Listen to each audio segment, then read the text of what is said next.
pensamentos não são os pensamentos de vocês, nem os seus caminhos são os meus caminhos, declara o Senhor. Isaías 55:8. Uma pesquisa mostra que o livro da Bíblia que mais agrada aos cristãos é o de Provérbios. Ocorre que a ética e a moral do conteúdo de Provérbios oferecem um ensino muito importante para as pessoas hoje em dia. Por isso, embora não frequentem nenhuma igreja, muitas pessoas leem a Bíblia para tirar dela sábias lições de vida. Mas a palavra de Deus em que cremos é muito mais do que uma simples regra de ética e moral. Além disso, Provérbios fala claramente que o temor do Senhor é o princípio do conhecimento e da sabedoria. A Bíblia é o único meio que nos permite conhecer o coração de Deus. Uma vez extirpados os maus pensamentos, é tempo de realizarmos o transplante mental do pensamento de Deus, que foi revelado por intermédio de sua palavra. Por meio de sua palavra, Deus deseja conceder-nos a graça do reino dos céus. Embora tenhamos de viver neste mundo, Deus deseja nos dar a graça e a bênção de que o homem que pertence ao reino é capaz de desfrutar. Por isso mesmo, Jesus não disse: arrependam-se e venham ao reino, mas sim, arrependam-se, pois o reino dos céus está próximo. Mateus 4:7. Não se trata de Jesus ter vindo para nos levar ao céu, mas para nos dar o céu em nosso coração e família. Então, como podemos conseguir o milagre se nos sentimos limitados e enfrentamos uma situação impossível? Quando eu era menino, observava com frequência a maneira com que meu pai enxertava um ramo no tronco de uma árvore. No início da primavera, ele tinha o costume de trabalhar em um pomar de caquis. Existem dois tipos de caquis, um selvagem e o outro doméstico. Os frutos são totalmente diferentes. Meu pai cortava a raiz do caqui selvagem e então usava um tubo de palha. Enxertava um ramo de caqui doméstico, cobrindo-o depois com terra. Às vezes, havia um momento de secura por falta de compatibilidade entre a raiz e o ramo implantado. Mas, uma vez superado o período de adaptação, de forma surpreendente, o pé de caqui selvagem dava frutos do caqui doméstico. Esse princípio da natureza nos ensina um princípio espiritual. Assim como o pé de caqui selvagem é capaz de produzir o fruto do caqui doméstico, nós também podemos ter os pensamentos de Deus e falar o que ele fala. Qual é o caminho para isso? Talvez seja a pergunta de muitas pessoas. O pensamento e o plano do homem produz consequências humanas. Se, no entanto, repelirmos o pensamento do homem e enxertarmos em nós o pensamento de Deus, talvez, inicialmente, passemos por um momento de turbulência, mas se superarmos o obstáculo, será possível pensar, agir e crer como filhos e filhas de Deus, e assim experimentar o milagre.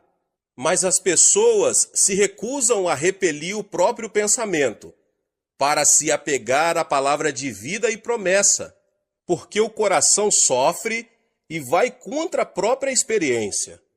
Contudo, se abrirmos nosso coração para que a palavra de Deus brote em nós, tanto os planos como os pensamentos humanos se desfarão e seremos transformados pela palavra de Deus. Em 1973, quando organizei a 10ª Conferência Pentecostal, muitos pastores e novos convertidos do exterior aproximaram-se de mim perguntando: Pastor Cho, o senhor deve ser um gênio. Como conseguiu construir uma igreja tão grande?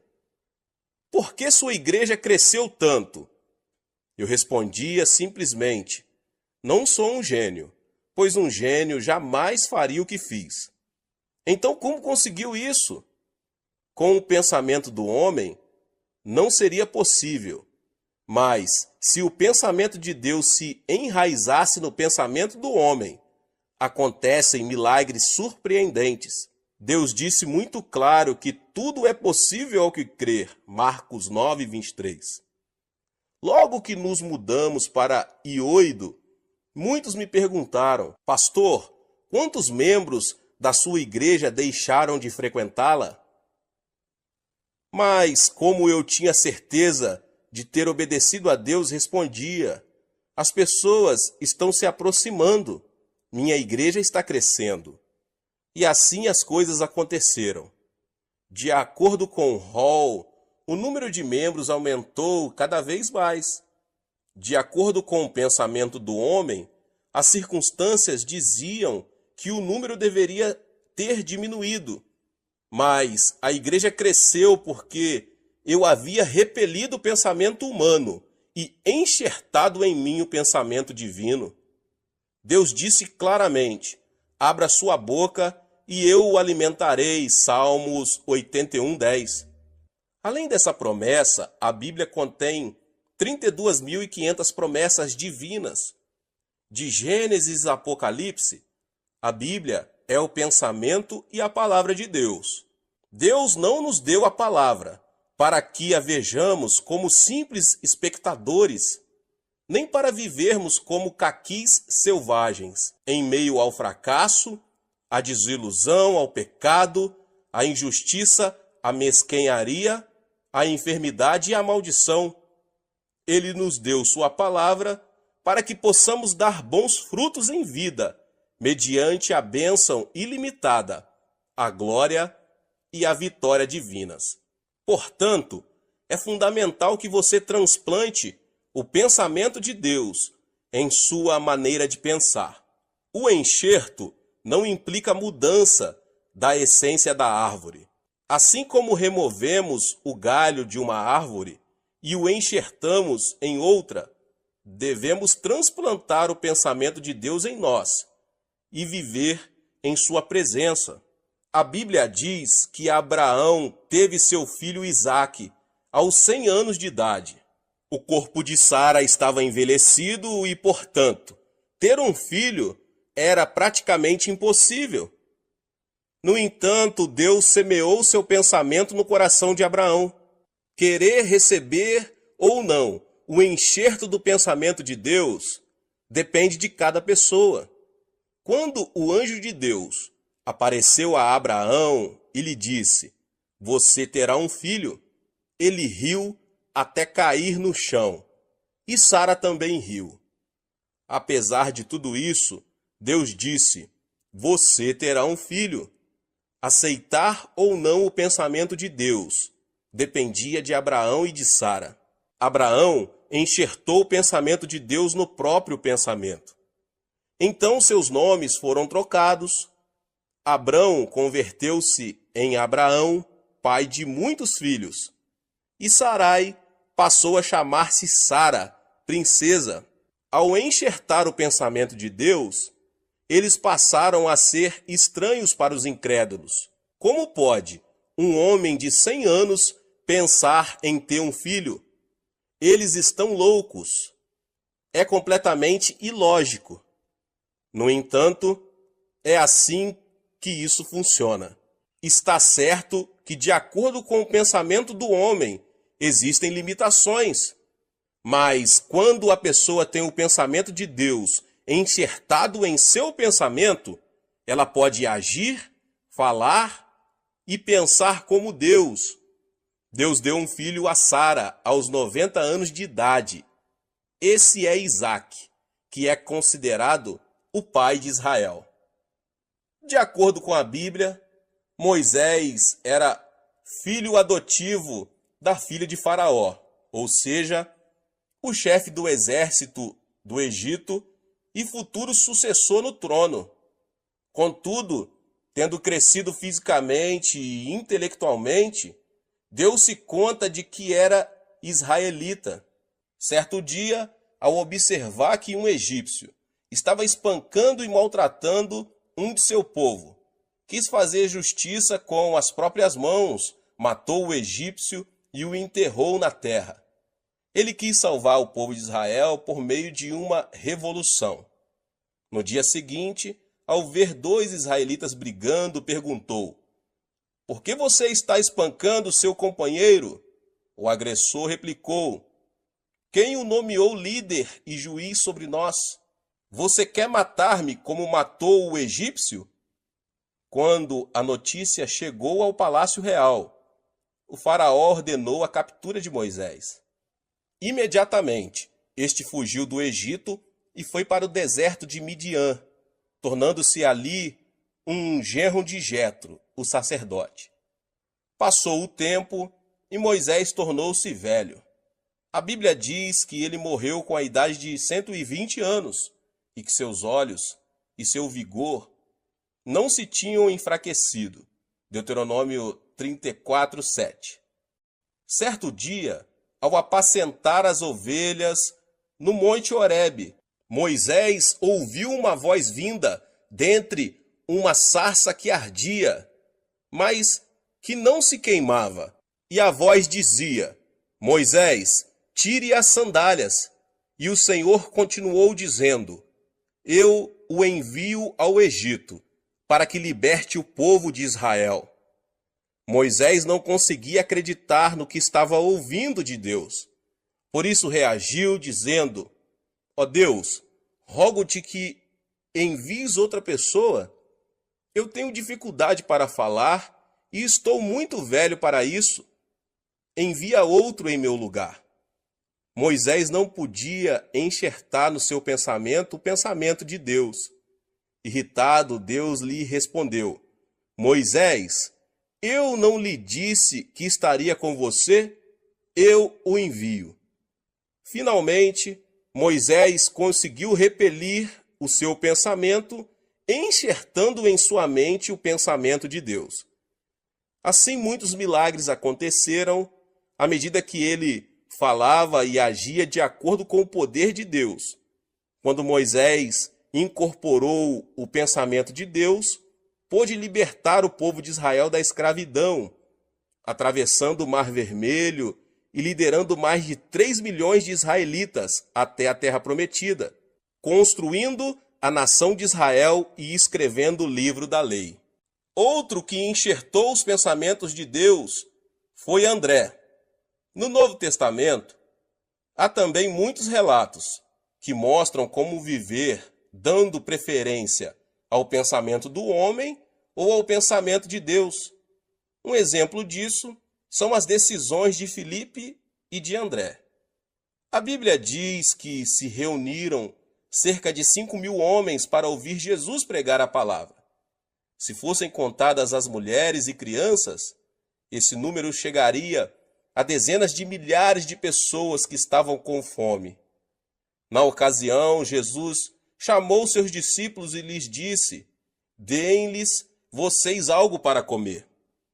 Ele não disse que os discípulos teriam a capacidade de fazê-lo, muito menos mentiu ou exagerou. Filipe começou a fazer as contas.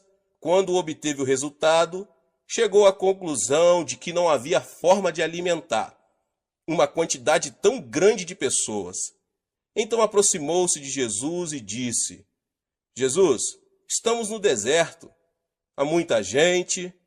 Mesmo que dermos a cada um uma quantidade pequena de pão, precisaremos de muito pão para dar de comer a todos."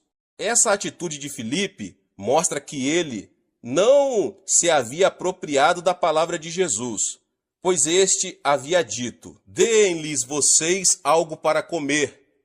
Recusou-se a implantar o pensamento de Deus no próprio pensamento, conhecimento e experiência. Então, diante da mesma circunstância, André soube enxertar o pensamento de Deus e provavelmente deve ter dito: "Se Jesus nos diz para darmos de comer, é porque podemos fazê-lo. Jesus nunca teria dito para darmos de comer se não tivéssemos nada que lhes dar. Imediatamente, juntou toda a comida disponível, 5 pães e 2 peixes.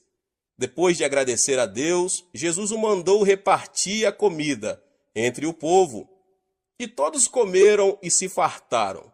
E os discípulos recolheram ainda 12 cestos cheios de pedaços que haviam sobrado. O pensamento de Deus é salvar-nos do pecado, sarar-nos de toda doença e enfermidade e transformar o desespero em esperança, a morte em vida, o fracasso e a desilusão em vitória. Para isso, primeiro devemos enxertar em nossa vida a palavra de Deus. Não é fácil escolher o pensamento de Deus a fim de crer nele. Abraão também falhou nesse ponto.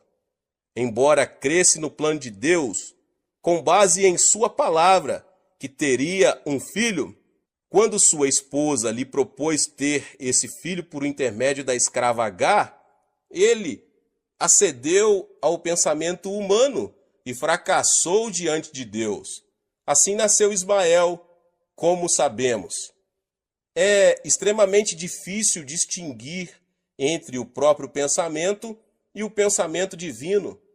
É difícil obedecer a Deus. Há momentos em que não obedecemos por pensar que o pensamento de Deus é o nosso pensamento, ou por nos consolar imaginando que o pensamento é o pensamento de Deus. Abraão falhou em um princípio, mas decidiu aceitar novamente o pensamento de Deus em sua vida. Decidiu crer no pensamento de Deus, baseando-se no momento em que ele o tirou de sua tenda e o fez contar as estrelas do céu. O mesmo aconteceu com Sara. Ela decidiu aceitar o pensamento de Deus, mesmo sabendo que não poderia conceber e ter um filho.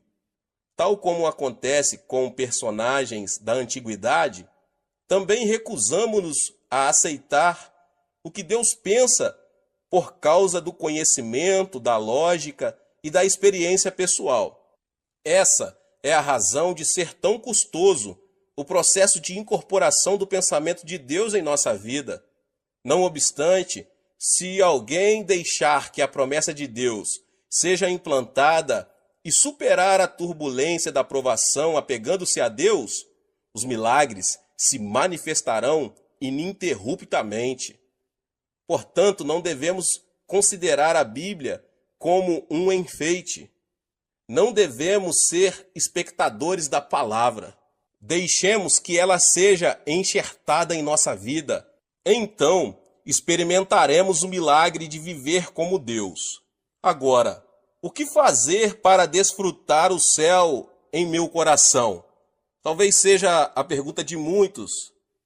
O termo grego metanoia, que em português é traduzido por arrepender-se, significa mudar totalmente o pensamento do coração e a emoção.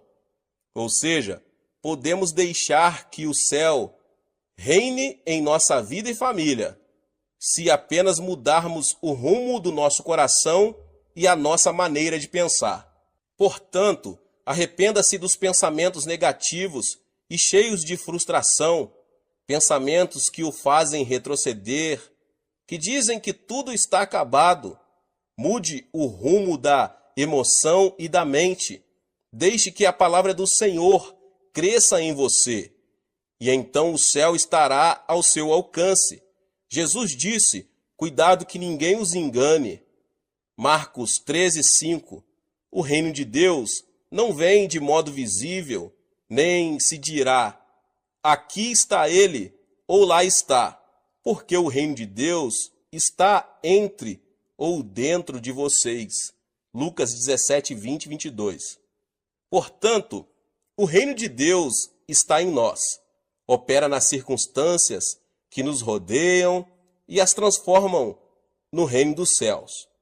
Certo homem estava caminhando e, de repente, viu alguns meninos que tiravam água suja para ser purificada. Ao levantar os olhos, viu que mais acima, naquele rio, havia um porco tomando banho. Obviamente, os meninos não sabiam que isso estava acontecendo. Então o homem lhes disse: Meninos, se vocês querem limpar a água, devem primeiro livrar-se do porco que está se banhando lá em cima no rio. Devemos agir da mesma forma nas circunstâncias que estivermos vivendo. No casamento, o amor se desvanece, aparecem os conflitos familiares, os filhos seguem caminhos equivocados, as coisas não saem bem.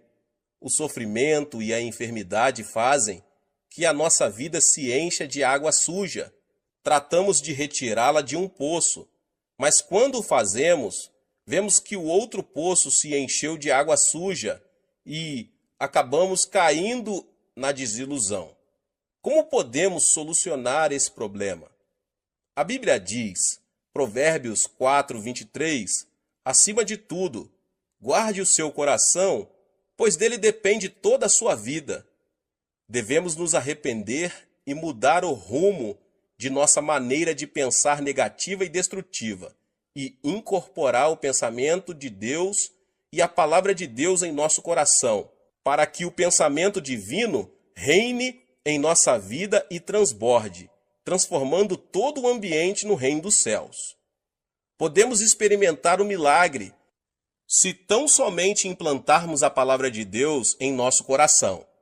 Toda palavra que sai da boca de Deus não volta vazia, mas cumpre o propósito com que foi enviada. Isaías 55 diz isso.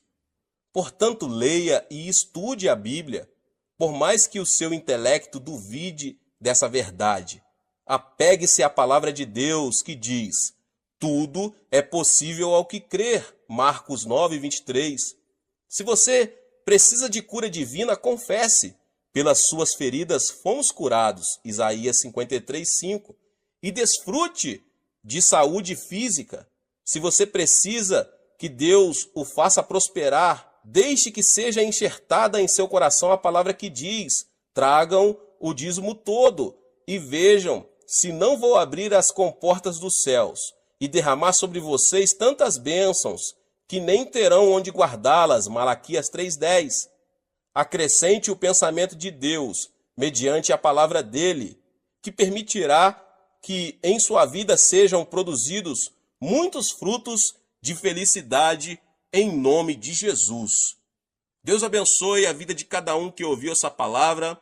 Talvez você chegou aqui pela primeira vez e ainda não é inscrito no canal. Se inscreva aqui no canal, ative o sininho das notificações. Que o ímpio abandone o seu caminho e o homem mau os seus pensamentos. Volte-se ele para o Senhor, que terá misericórdia dele. Volte-se para o nosso Deus, pois ele dá de bom grado o seu perdão. Isaías 55:7. Quando uma pessoa sofre um dano cerebral, parte de seu cérebro ou a totalidade dele passa a ficar paralisada, incapacitada. A medicina tem feito avanços enormes, chegando a remover nódulos no cérebro e preservando não somente a vida, como também impedindo a paralisia parcial ou total. Não é minha intenção falar sobre a paralisia provocada pelas enfermidades cerebrais. Desejo referir-me às enfermidades mentais invisíveis aos olhos, como os maus pensamentos e a filosofia de vida negativa, que nos tornam incapacitados pelo fracasso e pela frustração, que nos impedem de desfrutar a vida feliz que Deus nos oferece. Quando os discípulos de Jesus subiram ao templo às 15h, a hora da oração, encontraram ali um aleijado de nascença. Pedro, olhando-o nos olhos, disse: não tenho prata nem ouro, mas o que tenho, isso lhe dou.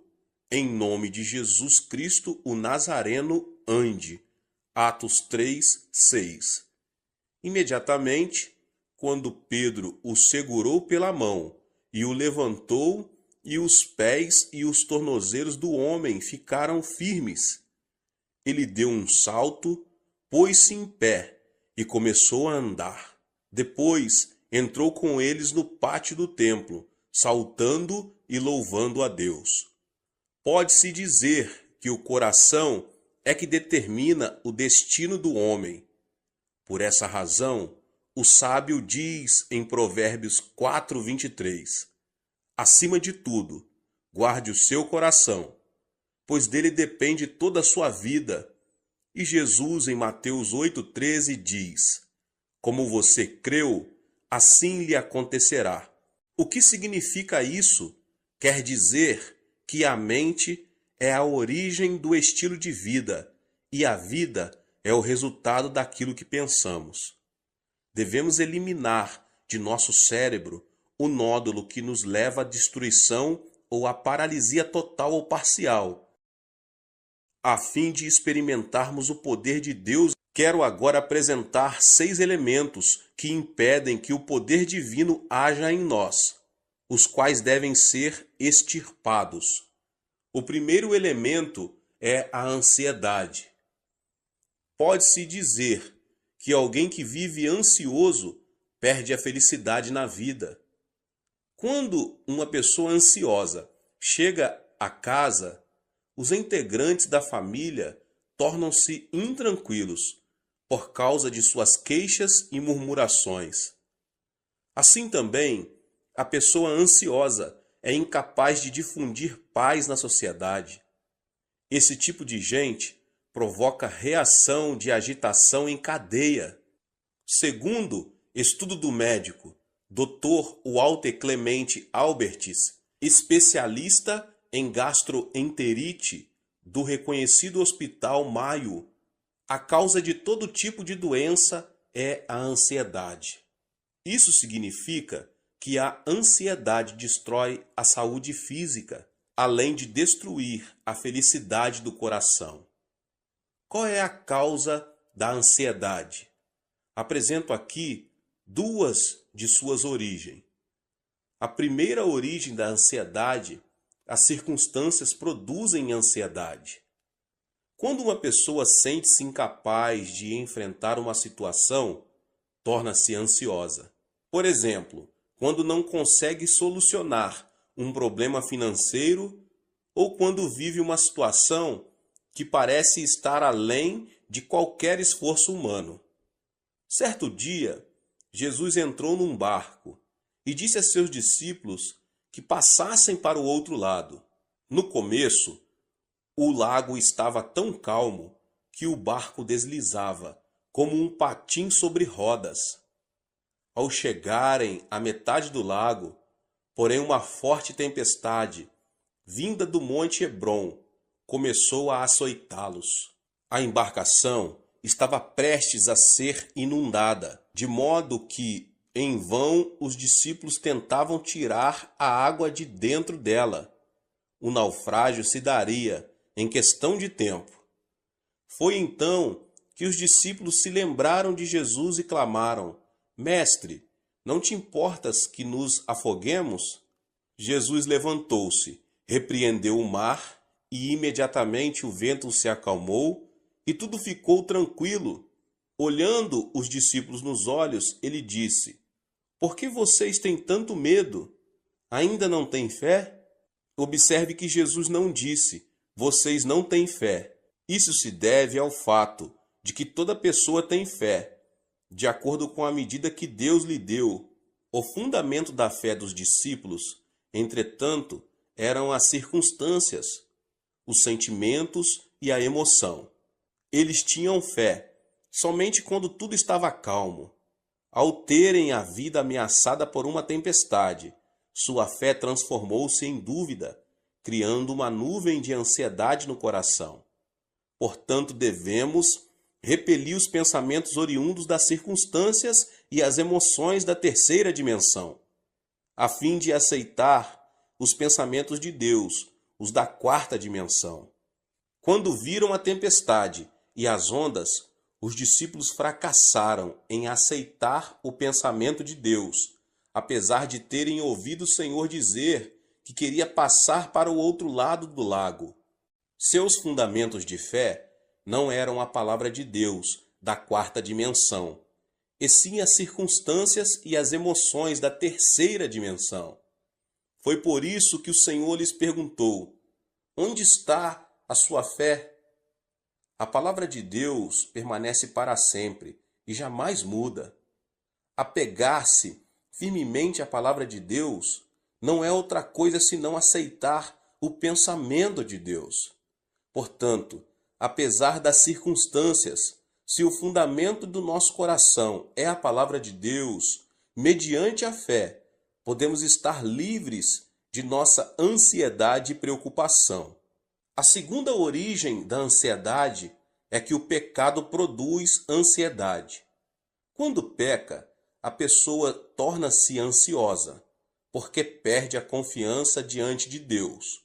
O pecado separa o homem de Deus. Quando Adão e Eva pecaram, não puderam permanecer diante dele.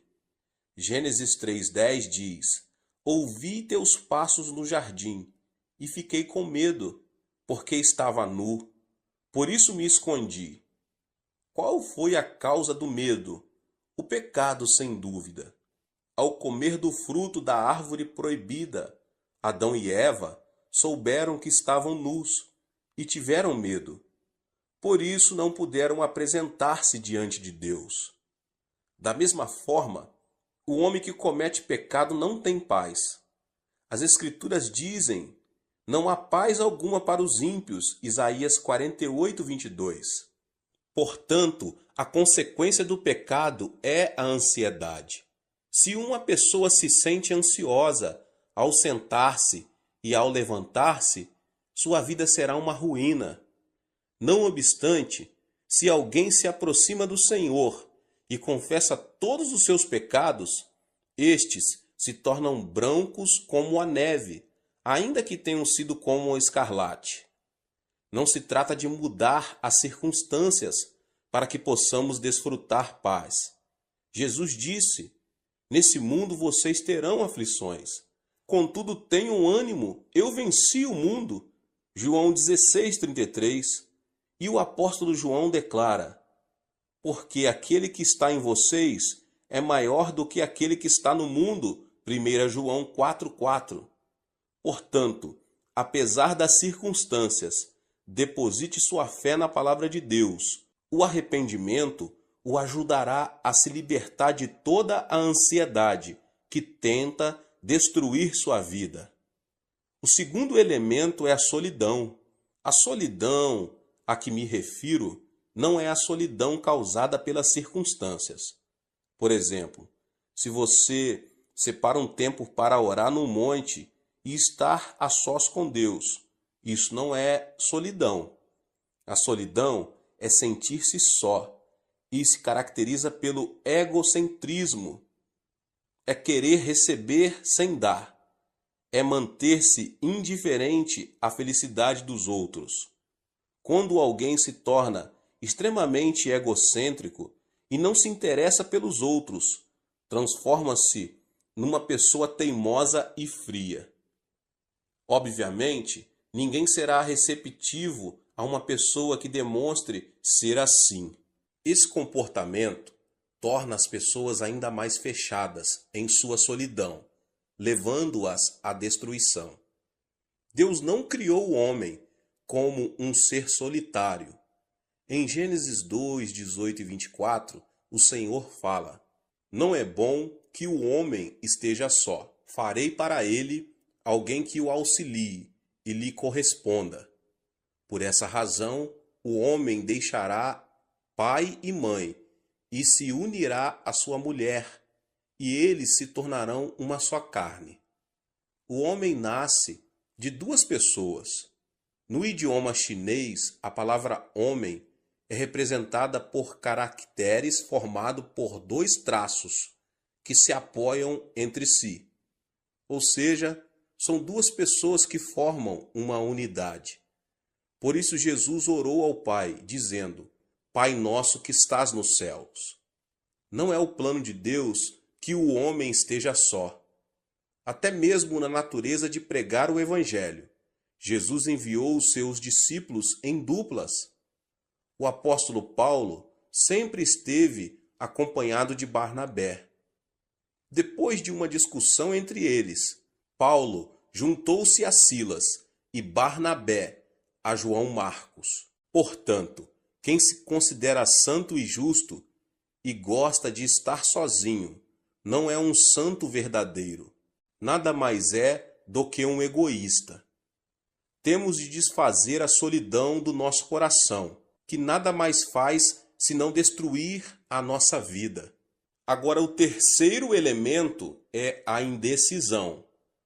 A fé sem obras é morta. Quando alguém duvida e vacila entre uma e outra coisa, denota ser uma pessoa indecisa. E uma pessoa indecisa caracteriza-se pela falta de responsabilidade e receio, o fracasso e o erro. Muitas vezes, no dia a dia, o pastor precisa trabalhar como um agente imobiliário. Acontece que as pessoas se aproximam e pedem: pastor, o senhor poderia me apresentar a fulano? Ou então, quero que o senhor me apresente a Beltrano. Para minha surpresa, nesse aspecto, tive êxito apenas em uma ocasião. Se uma pessoa não se decide quando tem ainda a possibilidade de escolher seu futuro cônjuge, nunca poderá deixar de ser um solteirão ou uma solteirona. No mundo, não existe homem perfeito ou mulher perfeita. É preciso primeiro casar para depois adaptar-se ao cônjuge. Hoje em dia, muitos fracassam por falta de decisão. Surgem as oportunidades, mas estas são perdidas por causa da indecisão com que enfrentam a vida. Ao longo de minha vida, nunca vi uma pessoa extraordinariamente inteligente que tenha conseguido grandes coisas. Os chamados inteligentes pensam demais e dizem: é preciso descartar esta possibilidade. Isto não funcionará. Ainda não chegou a hora de pôr isto ou aquilo em ação. O tempo passa e, no final das contas, eles não fazem nada. Portanto, podemos vencer se, com convicção, seguirmos em frente. Alguns membros da minha igreja já vieram a mim e perguntaram: pastor, o senhor acredita que será bom para mim emigrar para outro país? O que o senhor acha de eu começar um novo negócio? Devo continuar a fazer o que eu estou fazendo? Esperam então que eu tome a decisão por eles.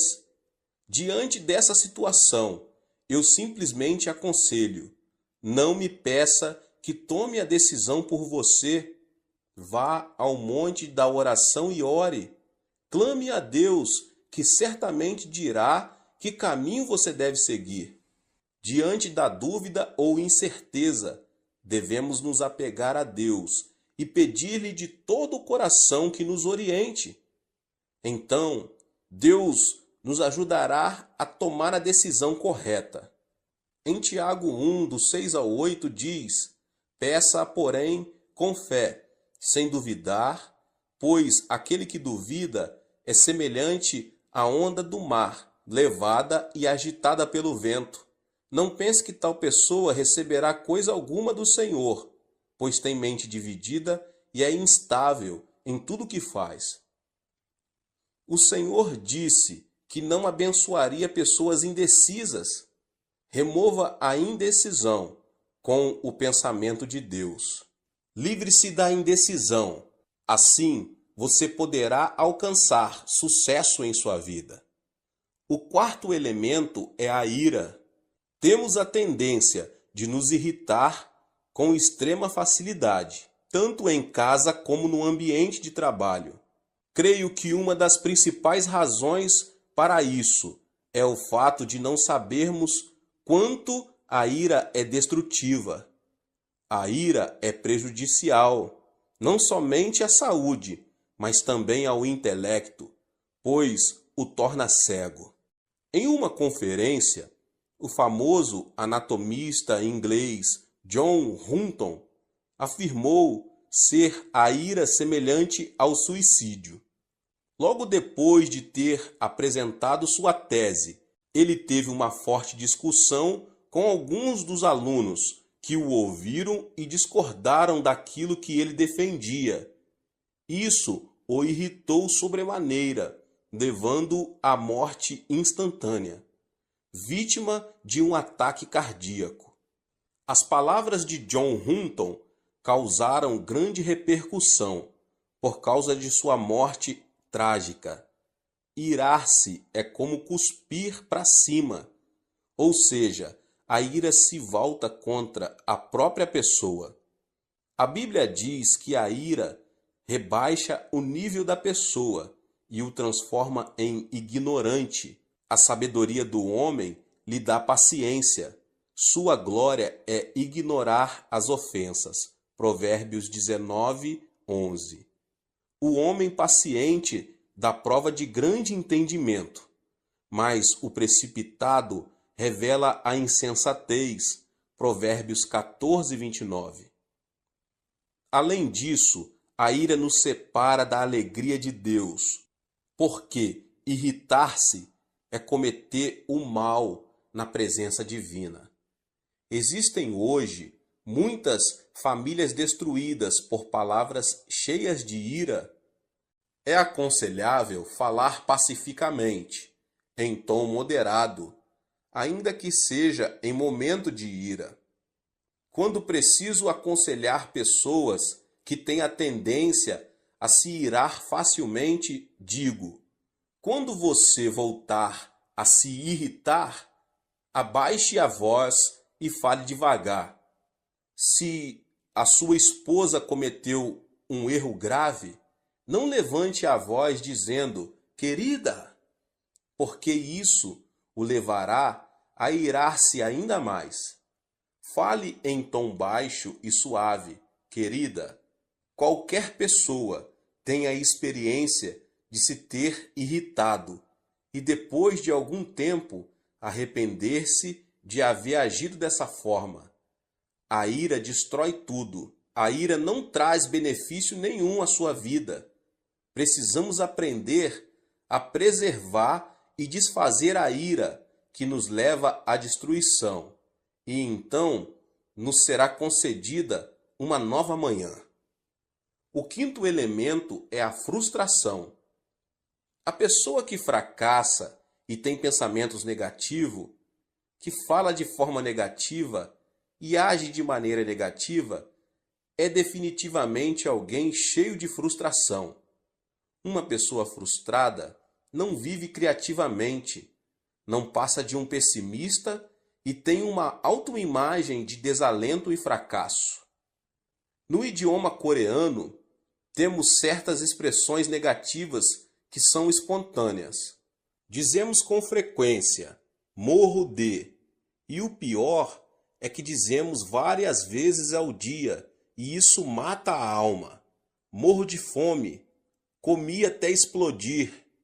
Morro de felicidade, morro de desânimo, morro por causa da sujeira que existe aqui. Morro de calor, morro de frio. É tão lindo que quero morrer. Pergunta-me se o aprecio tanto, por que quer morrer? E não é só isso. Há canções seculares, cuja letra é também pessimista e frustrante. Deus não nos abençoará se vivermos chorando e pronunciando palavras negativas. A Bíblia diz: e caiu na armadilha das palavras que você mesmo disse, está prisioneiro do que falou. Provérbios 6, 2. Isso sugere a importância das palavras em nossa vida. Portanto, se falarmos palavras negativas, vamos viver sob a sombra da frustração. Tenho recebido muitas cartas que chegam do interior do país. No entanto, se o conteúdo da carta é negativo e frustrante, deixo de responder a ela. Ao contrário, se a pessoa que a escreveu, embora diante de frustração e de um panorama desalentador, denota a esperança, oro por ela e faço tudo o que posso para ajudá-la. Sabe qual é a diferença entre uma pessoa de sucesso e uma pessoa fracassada?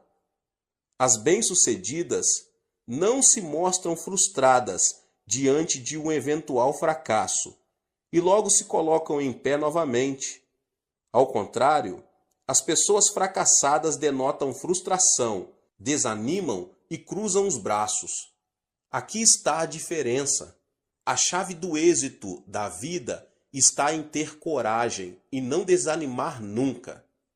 Aos 70 anos, com uma dívida de milhares de dólares, o coronel Sanders foi à falência.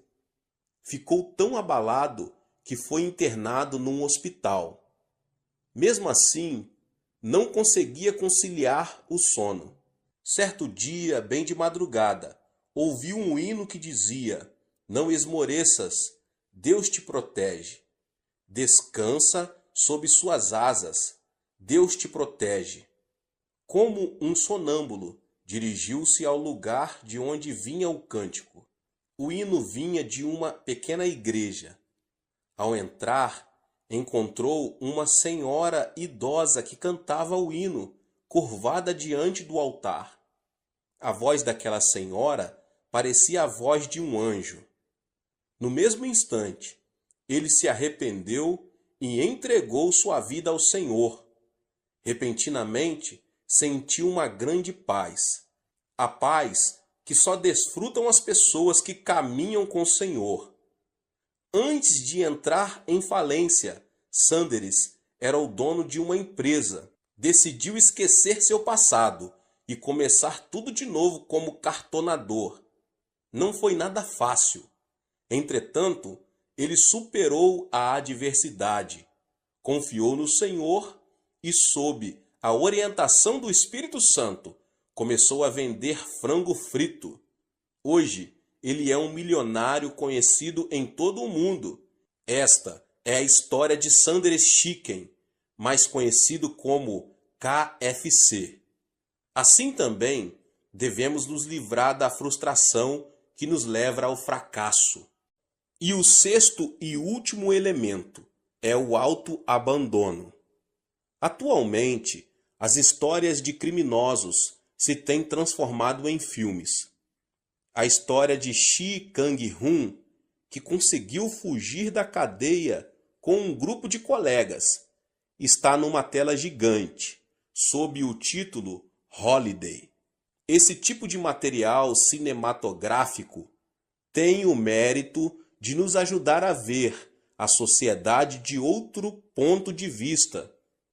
Mas a filosofia de vida, o que tiver de ser será, dos protagonistas não é nada edificante. Faz alguns anos que Yu Yong assassinou 26 pessoas no espaço de 10 meses, o que causou um grande horror à sociedade coreana.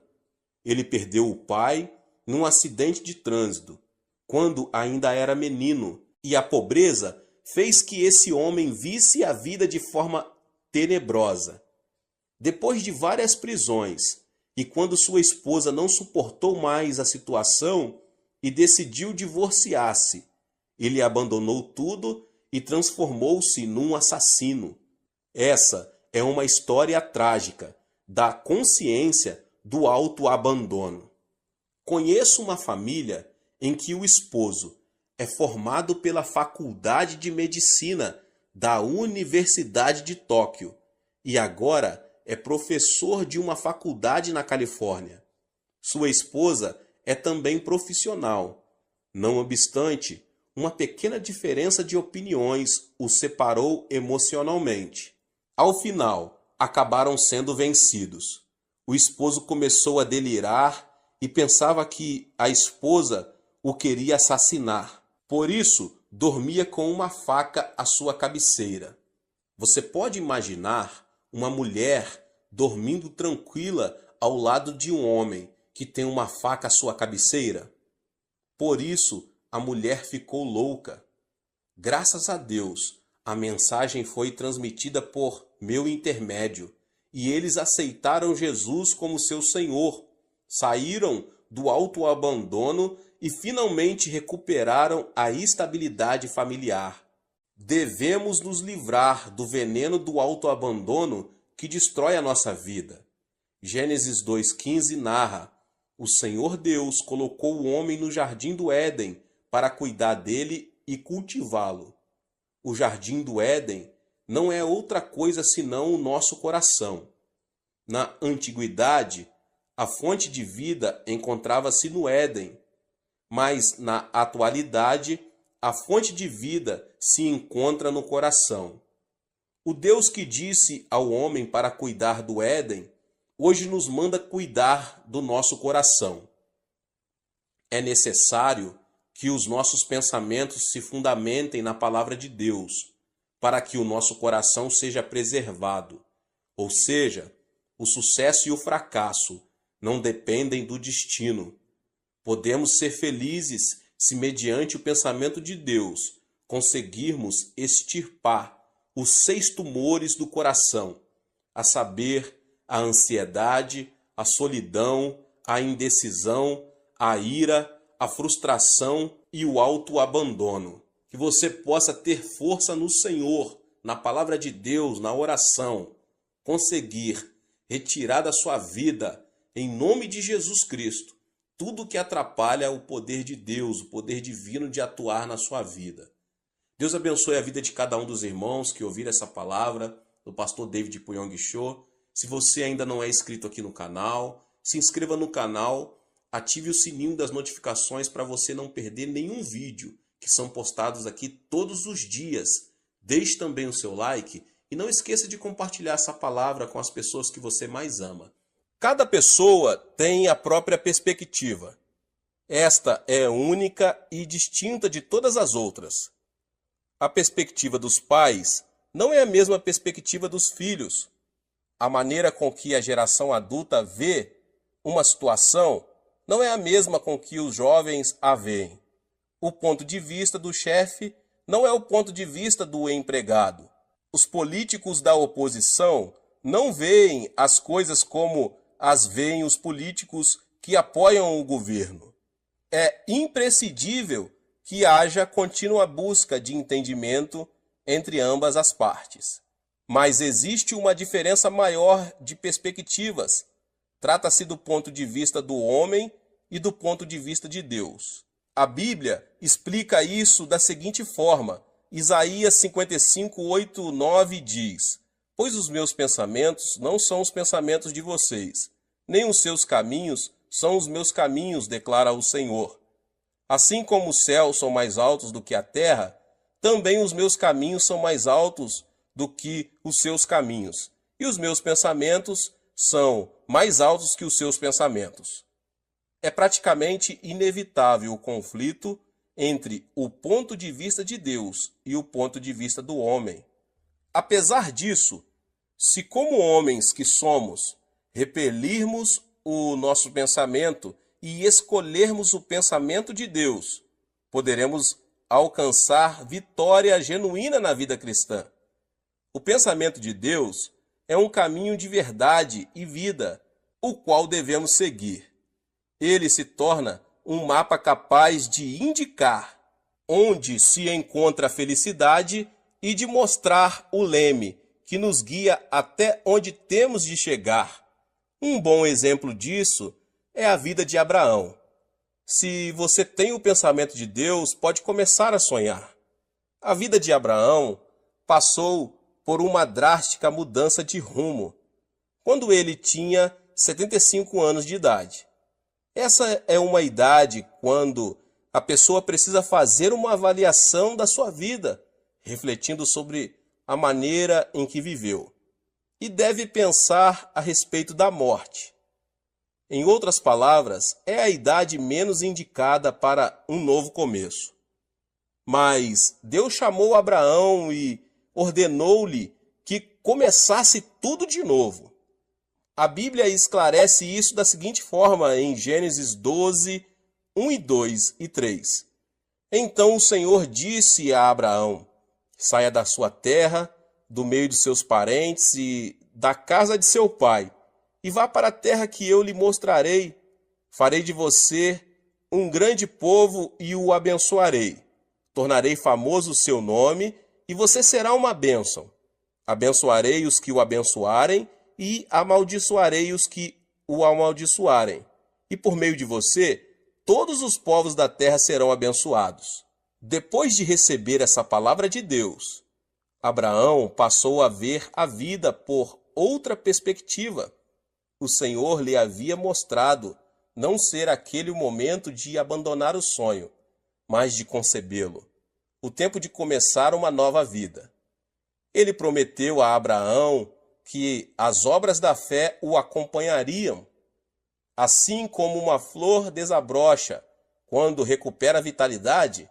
Abraão recuperou vida aos 75 anos de idade. Contudo, ele não pôde evitar um conflito interior.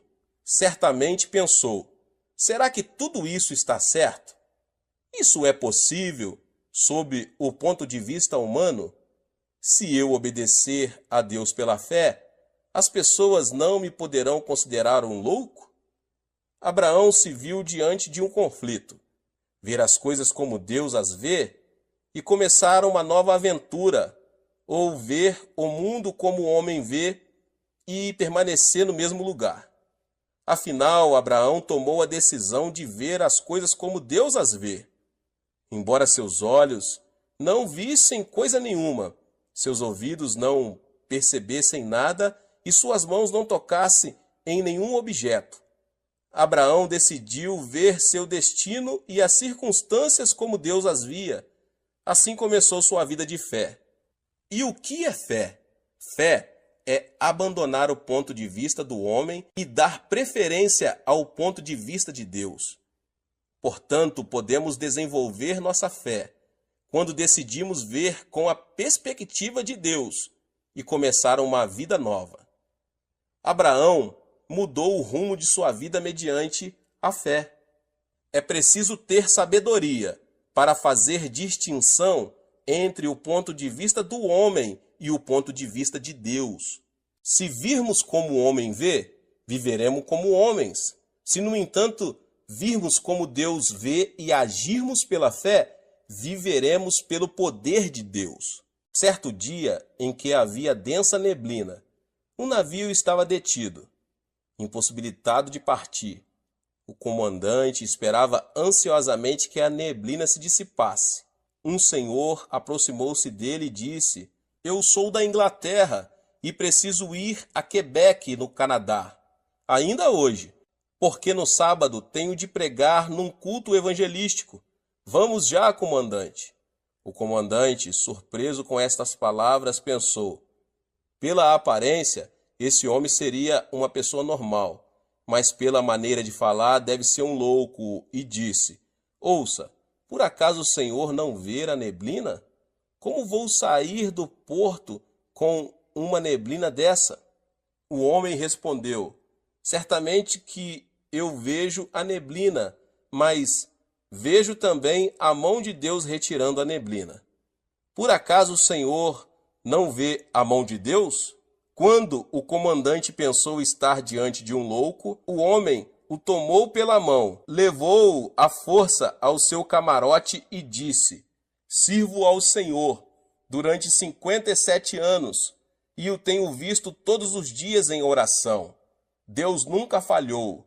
Vou orar e o Senhor verá a neblina se desvanecer. Vamos orar juntos." O comandante entrou no camarote, mas fez declarações que demonstravam falta de fé. "Não diga tolices. Por acaso não vê a neblina? Onde está Deus?" As palavras do comandante vinham do senso comum. De repente, George Miller dobrou os joelhos e orou: "Deus, Criador dos céus e da terra, eu vim da Inglaterra e preciso ir a Quebec para pregar a tua palavra. Portanto, faze que o navio parta agora mesmo. Assim que terminou a oração, disse ao comandante: ligue o motor do navio. O senhor acredita que a oração fará melhorar as condições do tempo? Não diga tolices. George Miller respondeu: abra a janela. E o milagre aconteceu. Naquele curto espaço de tempo, a neblina havia desaparecido e o sol estava brilhando. O comandante não conseguia acreditar. Ele havia visto a neblina, mas George Miller havia visto Deus. Se você tem o pensamento de Deus, pode obedecer sem reservas. Assim que ouviram a palavra de Deus, Abraão e sua esposa partiram em direção a Canaã com tudo o que tinham, junto com seu sobrinho Ló e seus servos. Tratava-se de uma migração com toda a família. Ao chegar a Canaã, tiveram de enfrentar uma situação difícil. A terra estava passando por um período de estiagem e não havia água nem comida. A família clamava por comida e seus animais desfaleciam por falta de alimentação apropriada. Diante das circunstâncias adversas, Abraão decidiu ver as coisas pela perspectiva humana. Buscando a sobrevivência, foi para o Egito, a terra do pecado, junto com seu sobrinho Ló. Ali, com o propósito de preservar sua vida, fez que a esposa dissesse que era sua irmã. Não é assim que o homem vê as coisas? Reconhecendo as adversidades, Abraão abandonou a perspectiva de Deus e preferiu a perspectiva do homem. Mas Deus observava as circunstâncias por outro ponto de vista. Ele viu que Abraão, embora tivesse decidido ter fé, ainda estava preso a coisas humanas. Foi por isso que Abraão não lhe obedecera sem reservas. Deus lhe havia dito que saísse de sua terra e do meio de seus parentes. Mas Abraão partira com todos os seus bens e seu sobrinho Ló. Esse foi o motivo pelo qual Deus permitiu a estiagem. Do ponto de vista de Deus, Abraão não desenvolvera uma fé completa. Ele havia deixado a terra, mas somente no aspecto físico. Em outras palavras, ele não obedecera plenamente a Deus. Por isso, para que se arrependesse, Deus permitiu a estiagem. Ao enfrentar uma aflição, todos são levados a fazer uma análise introspectiva.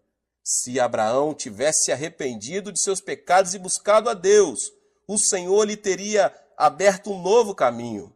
Mas Abraão não observou as circunstâncias sob a perspectiva divina.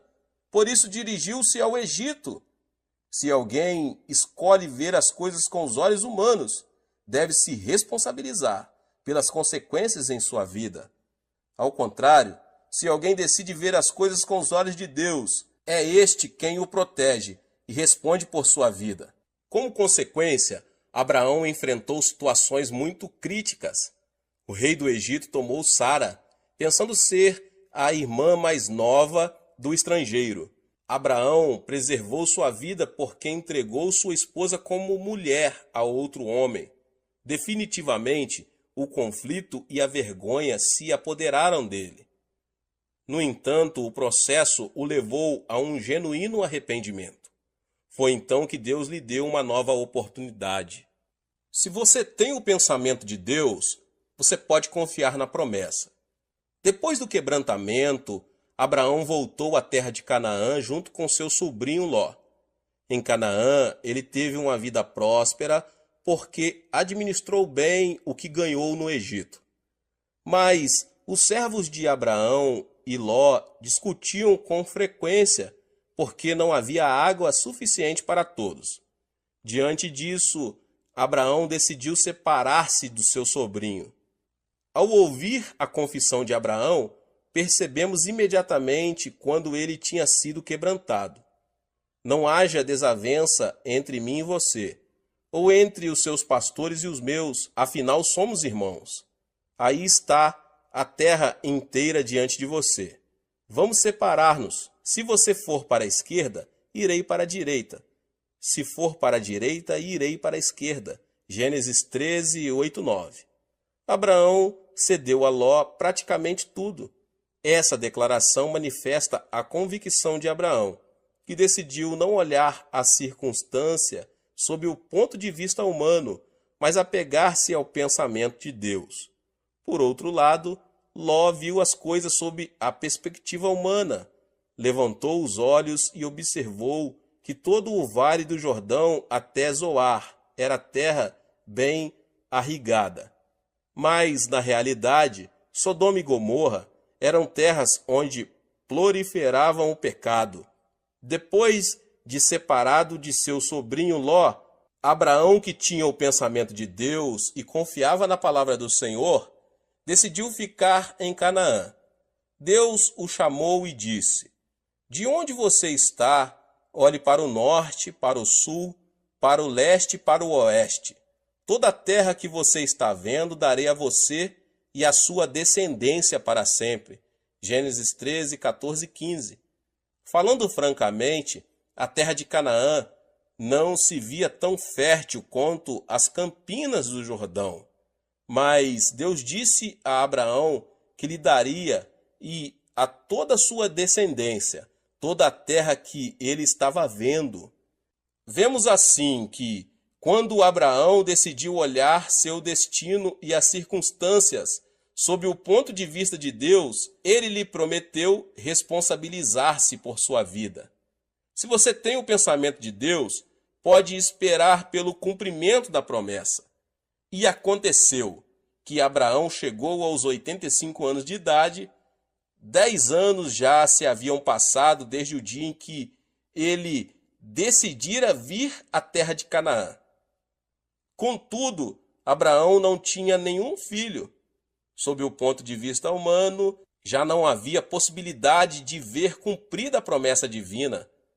Por essa razão, a esposa de Abraão, Sara, propôs-lhe que ele tomasse sua escrava Agar, para que, talvez por intermédio dela, viesse a ter filhos. E assim foi.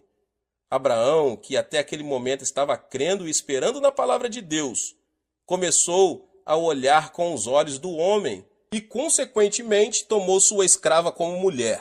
Pouco tempo antes, porém, Deus lhe havia dito: "Não tenha medo, Abrão, eu sou o seu escudo. Grande será a sua recompensa." Gênesis 15, 5. Mas Abraão enfatizou o fato de não ter um filho, dizendo: "Ó soberano Senhor, que me darás, se continuo sem filhos e o herdeiro do que possuo é Eliezer de Damasco? Tu não me deste filho algum. Um servo de minha casa será o meu herdeiro." Gênesis 15, 2 e 3. Mas esse pensamento era do homem, porque o pensamento de Deus era diferente. Depois de lhe dizer: "Seu herdeiro não será esse. Um filho gerado por você mesmo será o seu herdeiro." O Senhor o levou para fora da tenda e mostrou-lhe as estrelas do céu e disse: "Olhe para o céu e conte as estrelas, se é que pode contá-las." E prosseguiu: "Assim será a sua descendência." Da mesma forma, existe uma grande diferença entre o ponto de vista do homem e o ponto de vista de Deus. O ponto de vista de Deus era que, embora Sara fosse anciã, o milagre ocorreria e Abraão teria tantos filhos como as estrelas do céu. O ponto de vista do homem, porém, era que Sara não podia mais ter filhos. Abraão, que uma vez fracassara por ter escolhido olhar as coisas como o homem as vê, voltara a se equivocar, somente pelo fato de não ter algo que pudesse ser visto imediatamente. Foi por isso que Abraão possuiu Agar e com ela teve Ismael. Mas Deus não aceitou Ismael. Se Abraão não tivesse gerado Ismael, o conflito entre judeus e árabes não existiria. De certo modo, ele voltou a fracassar por haver escolhido o ponto de vista do homem. Ao meditar na história de Abraão, percebemos que não é fácil ver as coisas como Deus as vê. e desenvolver um alto nível de fé. Isso não é conseguido instantaneamente. Existe nisso um processo de perseverança. Hoje em dia, muitos cristãos confessam: Deus, eu creio somente em tua palavra. Seguirei este caminho pela fé. Por mais que me critiquem e as circunstâncias não me favoreçam, viverei vendo as coisas com os olhos da fé.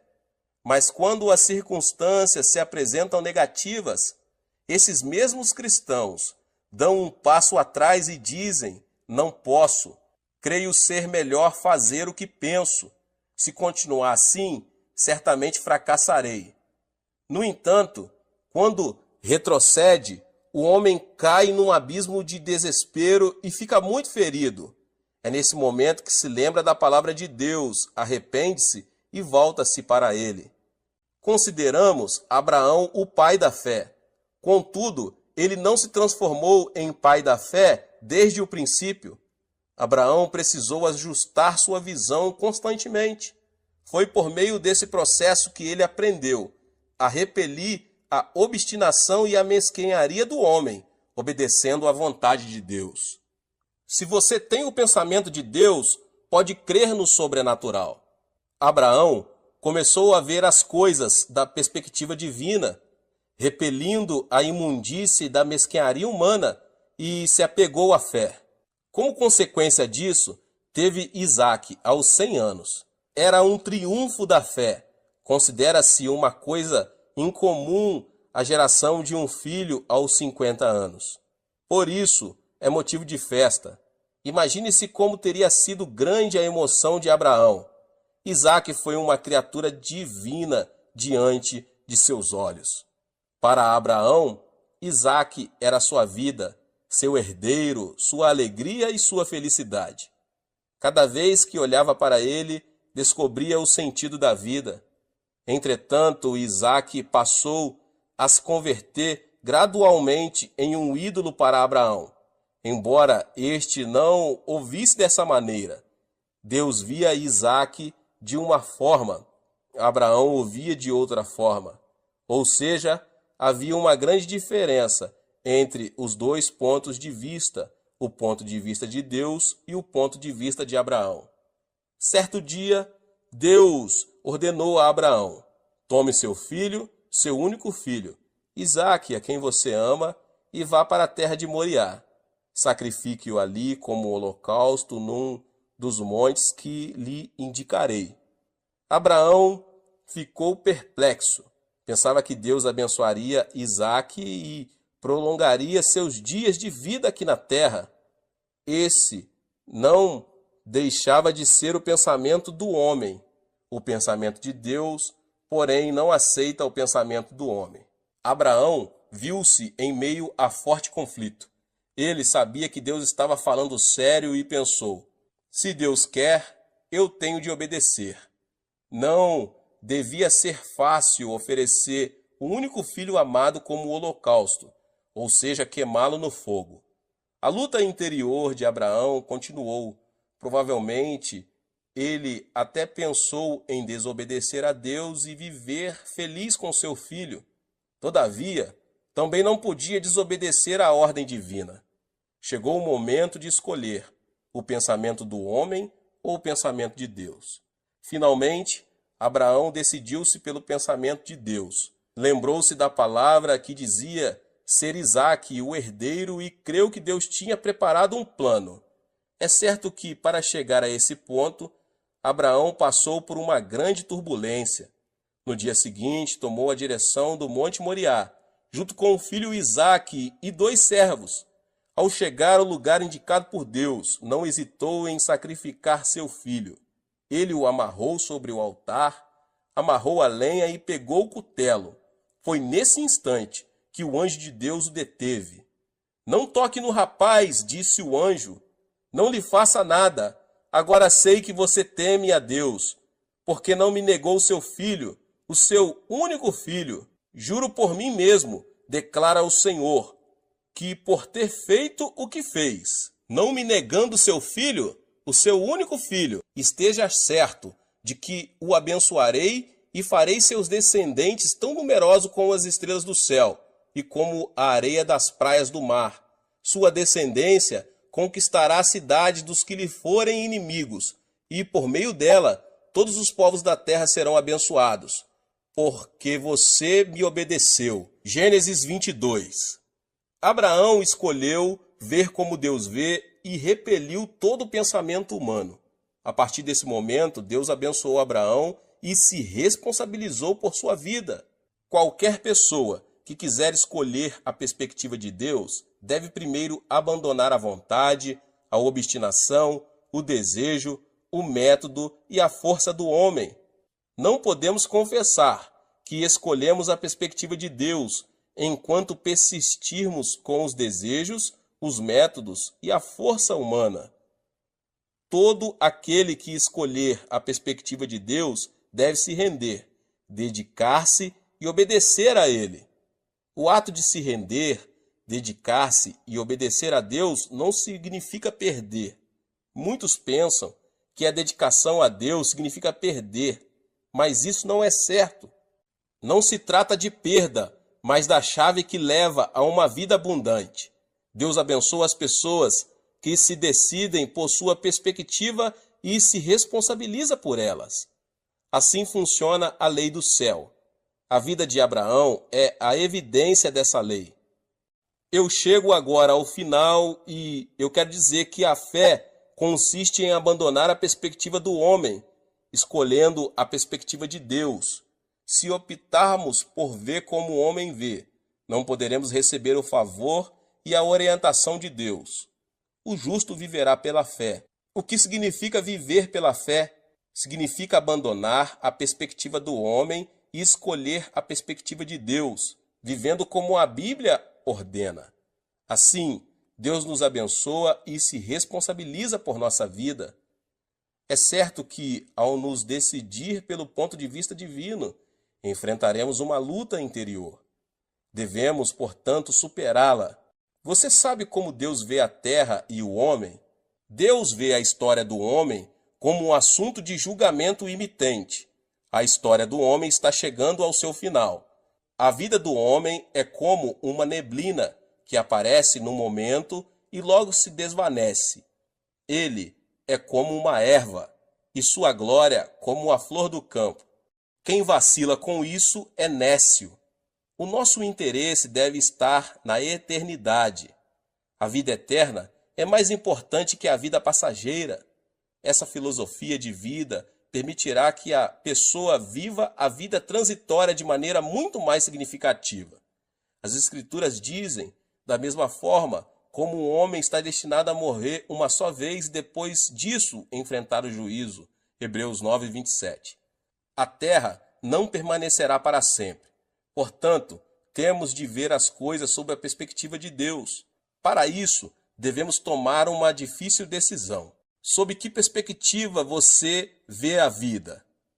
Os cristãos devem abandonar tudo o que é humano e aceitar a perspectiva de Deus.